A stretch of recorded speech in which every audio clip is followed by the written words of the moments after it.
আইপিএলে কোন দলের স্পিন বোলিং লাইন আপ সব থেকে বেশি শক্তিশালী বা বিধ্বংসী স্পিন বোলিং লাইন আপ সেটাই কিন্তু এই ভিডিওতে বলবো। তাহলে ভিডিওটি শুরু করা যাক। 2025 আইপিএলে নিলাম কিন্তু হয়ে গেছে, দল গঠন করে নিয়েছে প্রতিটা দল, 10টি দলের মধ্যে স্পিন বোলিং শক্তিশালী, কয়েকটা দলের বেশ স্পিন বোলিংটা খুব শক্তিশালী। কোন কোন দলের স্পিন বোলিং শক্তিশালী সেটা কিন্তু এই ভিডিওতে বলবো।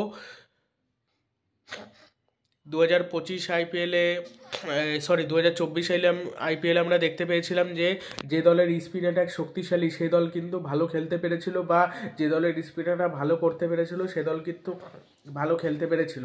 এবার যে দলের স্পিনার নেই সে দল কিন্তু সেরকম একটা ভালো খেলতে পারেনি। আরসিবি তাও ফাইনাল কোয়ালিফাই ম্যাচে গেছিলো, কোয়ালিফাই ম্যাচে গিয়ে হেরে এসেছিলো। তার একটাই কারণ, তাদের কোনো ভালো স্পিনার ছিল না, সেই কারণে। এবার যদি ভালো স্পিনার না থাকে তাহলে তো সমস্যা। ভালো স্পিনার ওদের ছিল না বলেই তারা কিন্তু ভালো করতে পারেনি। তাও টেনে টুনে গেছিলো, কিন্তু টেনে টুনে যাওয়া সম্ভব। এবার স্পিনার ওই জন্য ভালো দরকার। ওই জন্য এইবারের আইপিএলে যে কটা দল রয়েছে তার মধ্যে থেকে সেরা স্পিনার যদি হয় সেটা আমি বলবো কলকাতার স্পিনারটা কি সব থেকে বেশি শক্তিশালী। তার কারণ সুনীল নারিনের মতো স্পিনার রয়েছে যে কোনো মুহূর্তে টি20তে মিডল ওভার বল করতে পারে, যে কোনো মুহূর্তে ভালো বোলিং করে দিতে পারে। এবং মঈন আলীর মতো ব্যাকআপ স্পিনার রয়েছে, সুনীল নারিনের ব্যাকআপ হিসেবে কলকাতা নাইট রাইডার্স যাকে কিনেছে।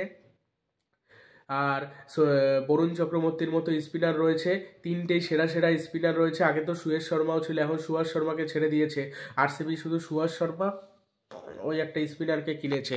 আর কলকাতা নাইট রাইডার্সের কিন্তু ভালো স্পিনার রয়েছে, এর জন্য স্পিন বোলিংটা কলকাতা নাইট রাইডার্সের সব থেকে বেশি শক্তিশালী বলে আমার ব্যক্তিগতভাবে মনে হচ্ছে। তো দেখা যাক কলকাতা নাইট রাইডার্সের স্পিন বোলিংটা কেমন হয়। 2 নম্বরে থাকবে এই সিএসকের স্পিন বোলিং। সিএসকের স্পিন বোলিংও যথেষ্ট ভালো।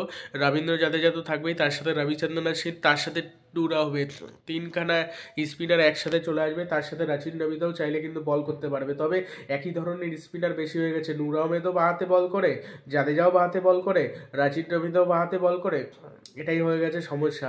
দীপক ওটাকে যদি খেলানো যায়, দীপক ওটা অফ স্পিন বল করে দিতে পারে। এই হলো অবস্থা। যদি কোনো একটা অফ স্পিনার নিতে পারতো তাহলে হয়তো সিএসকের জন্য ভালো হতে পারতো। তাও কিন্তু সিএসকের বোলিং লাইন আপ শক্তিশালী লাগছে, স্পিন বোলিং লাইন আপ ভালোই শক্তিশালী লাগছে। কলকাতাটা শক্তিশালী, চেন্নাইয়েরটা বেশি শক্তিশালী। 3 নম্বরে থাকবে 3 নম্বরে কোন দল থাকতে পারে? 3 নম্বরে ওই থাকতে পারে, হায়দ্রাবাদেরও অত ভালো নেই। এই দুটো দলই সব থেকে বেশি শক্তিশালী মনে হচ্ছে। আগে যখন রবিচন্দ্রন অশ্বিন আর চাহাল এক দলে ছিল রাজস্থান, তখন রাজস্থানেরটা ভালো ছিল। অন্যান্য দলে যেমন কোনো কোনো দলে মায়াঙ্ক মার্কন্ডের, আবার বরুণ চক্রবর্তীর বিকল্প হিসেবে মায়াঙ্ক মার্কন্ডে রয়েছে, ঠিক আছে। কলকাতা সেটা তো বলতে ভুলেই গেছিলাম, মানে ব্যাকআপের দিক থেকে একদম সেরা রয়েছে। আর মুম্বাইয়ের আল্লাহ গাজনফির রয়েছে, তবে সেরা কোনো স্পিনার নেই, এটাই হয়ে গেছে তাদের সমস্যা। হায়দ্রাবাদেরও স্পিনার ভালো নেই। আর গুজরাটের স্পিন লাইন আপ ভালো মোটামুটি। রাহুল তেয়াতিয়া চাইলে বল করে দিতে পারে, রাশিদ খান রয়েছে, সাই কিষণ না জয়ন্ত যাদব রয়েছে, হ্যাঁ, এই কটা স্পিনার রয়েছে। আর আরসিবির আবার কি, আরসিবির লাইম লিভিংস্টোন, কুনাল পান্ডের মতো প্লেয়াররা রয়েছে যারা প্রয়োজনে বল করে দিতে পারে। Allrounder bowling. এবার অলরাউন্ডার বোলিং, ঠিক আছে, অলরাউন্ডার বোলিং আর একদম পারফেক্ট স্পিনারের বোলিং কিন্তু আকাশ পাতাল তফাৎ। একটা পারফেক্ট স্পিনার আসবে, উইকেট টেকিং বোলিং করবে, চাপ তৈরি করবে, চলে যাবে। আর একটা অলরাউন্ডারের কাজ কি, অলরাউন্ডারের তার কাজ ব্যাটিংটা করে দেওয়া, প্রয়োজনে বোলিংটা করে দেওয়া, ঠিক আছে। এরকম এরকম হলো ব্যাপার, মানে ঠিক এটাই তোমরা নিশ্চয়ই বুঝতে পারলে। আর দিল্লি ক্যাপিটাল 3 নম্বরে থাকবে। 3 নম্বরে একদম দিল্লি ক্যাপিটাল, চেন্নাই, কলকাতা, এই তিনটেরটাই। দিল্লি ক্যাপিটালসের কথা মনেই ছিল না। অক্সার প্যাটেলের মতো স্পিনার রয়েছে, কুলদীপ যাদবের মতো স্পিনার রয়েছে যারা যে কোনো মুহূর্তে উইকেট টেকিং বোলিং করে দিতে পারে।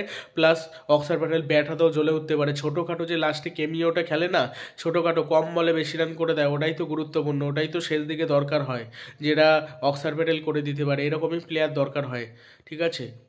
শাহবাজ আহমেদ, ওয়াশিংটন সুন্দর, এইসব প্লেয়ার। তবে অক্সার প্যাটেল একটু বেশি আগে প্রচণ্ড মারতে পারে, মানে ভালো কোনো কোয়ালিটি বোলারদের বিপক্ষেও ভালো মারকুটে ব্যাটিং করে দেয় অক্সার প্যাটেল। অক্সার প্যাটেলের যেমন ফিল্ডিং তেমনি বোলিং তেমনি ব্যাটিং, 3 দিক থেকেই সেরা।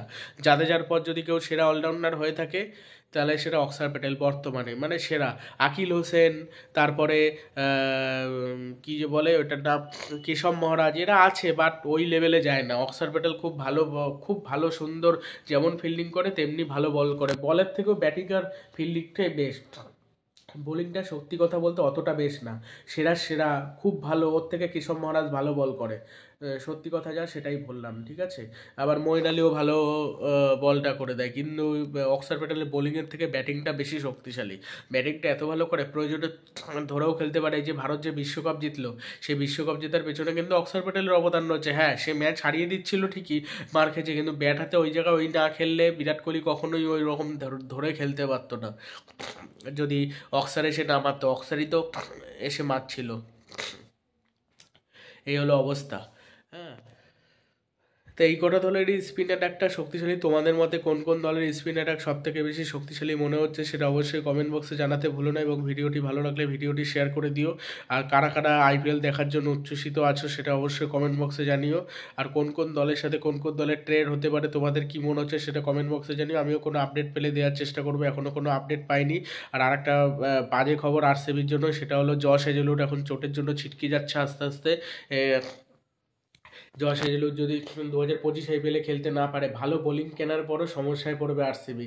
আরসিবির ভাগ্যটাই খারাপ, ভালো প্লেয়ার কিনে চোটের জন্য যদি এবার ছিটকে যায় তাহলে তো কিছু করার থাকে না। তারা তো কিনেছে, এবার যদি প্লেয়াররা খেলতে না পারে না মানে না পারে বলতে কি মানে চোটের জন্য যদি ছিটকে যায় তাহলে তো কিছু করার থাকে না, এটাই আমি বলতে চাইছি। এরকম মানে, তো দেখা যাক এখন কি হয়, ঠিক আছে। খেলে নাকি, খেললে তো ভালো কথা। ওইদিকে আলজারি জোসেফকে কলকাতা নাইট রাইডার্স কিনতে চলেছে। আলজারি জোসেফকে যেহেতু ডিজে ব্রাভো চাইছে, রোবম্যান পাওয়েলকে একাদশে খেলাতে চলেছে কলকাতা নাইট রাইডার্স। এইগুলো আপডেট আগেও দিয়েছিলাম, এই ভিডিওতেও জানিয়ে দিলাম ভিডিওতে। এই বর্ডার গাভাস্কার ট্রফিও হয়ে গেল। এখন বর্তমানে আইপিএলের সংক্রান্ত কোনো মানে আপডেট নেই, মানে ও টুকটাক যে আপডেট পাওয়া যায় তাই সেইগুলোই দেওয়ার চেষ্টা করি। আর আরেকটা জিনিস লক্ষ্য করলাম, যে কোনো দলের যদি স্পিন অ্যাটাক একেবারে খারাপ থাকে তাহলেও যে জেতা যায় না তা না। যদি এবার পার্ট টাইমার বোলাররা মোটামুটি বল করে দেয়, মার মার তো এমনি স্পিনাররাও খায়, আর যদি উইকেট টেকিং বোলিং অলরাউন্ডাররা করতে পারে সেটাও কিন্তু খুব একটা খারাপ না। অলরাউন্ডার করতে পারলেও লাভ দলের পক্ষে, তার কারণ ব্যাটও করে দেবে বলও করে দেবে, ঠিক আছে। আগে যেমন রাহুল চার একটা লেগ স্পিনার ছিল, কুণাল পান্ডে অফ স্পিনার ছিল, ওই জুটি জ্বলে উঠতে পারলে একদম আরসিবি তবেই ভালো খেলবে যদি সুভাষ শর্মা অসাধারণ বল করে, তার সাথে কুণাল পান্ডা যদি মোটামুটি ভালো বোলিং করতে পারে তাহলে চলবে। আর অক্সারের লেভেলের কিন্তু কুণাল পান্ডাও যেতে পারতো, কুণাল পান্ডা তো সুযোগই পায় না, ওই রকম লেভেলে যায় না। অক্সার প্যাটেল প্রথমে ব্যাটই পারতো না করতে, তারপর তো ওই আইপিএল থেকেই সে নিজেও বলে আইপিএল থেকেই তার ব্যাটিংয়ের নাকি উন্নতি হয়েছে, আইপিএল থেকেই তার ব্যাটিংয়ের উন্নতি হয়েছে। আগে একদমই ব্যাটিং করতে পারতো না, পরেই তো ব্যাটিংটা করতে পারে, পরে আস্তে আস্তে ব্যাটিংটা শিখে তারপর কিন্তু ভালো করে। নিজে বলেছে, অক্সার প্যাটেল নিজে প্রেস কনফারেন্সে বলেছিল। ওয়াশিংটন সুন্দরও তাই, ব্যাটিং করতে একেবারে পারতো না, অলরাউন্ডার ছিল বাট ব্যাটিং করতে পারতো না। বোলিংটা ভালো করতো, তো আবার পাওয়ার প্লেতে বোলিং ভালো করতো। বিরাট কোহলি যখন অধিনায়ক ছিল তখন সে বোলিং করতো, খেলতো, টানা সুযোগ পেতো।